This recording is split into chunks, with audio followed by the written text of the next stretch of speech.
Doamnelor și domnilor, bine v-am găsit la... Am uitat ce să zic, nu contează. Luați și ascultați această melodie pentru toate femeile cu bărbați și fără bărbați. Pentru că nu mă interesează. Sunt dependent de femei și de bani.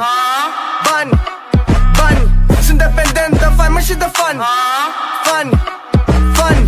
Eu sunt țară, voi sunteți niște prăjiți. Nu trebuie să înjur ca să fac o piesă hit. Copii ratați, nu mai pot să vă înghit. Nu sunteți importanți, eu sunt cel mai urmărit.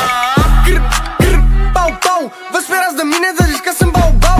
Când eram eu rapperii, la mine se holbau. Când făceam eu bani, ei din față se strâmbau. Când eram eu șmecherii, nici fraieri nu erau. Când eram eu trepării, cu fesul se încălțau.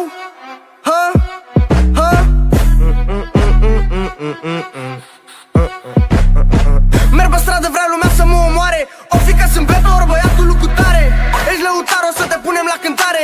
Te sechestrăm, o să te dea în căutare. O căutați, păi vă omorâm prin blocuri. Voi cântăm pe bune cu aia, voi cântați în jocuri. Tu nu ești gangster, o să spunem niște tocuri. N-am fost la școală, de-aia trebuie să vindem droguri. Sunt dependent de femei și de bani. Bani, bani. Sunt dependent de faimă și de fan. Fan, fan.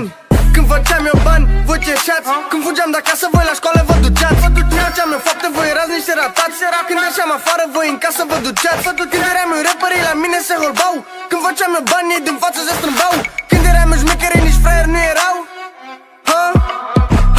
Când eram eu trepării, cu fesul se încălțau.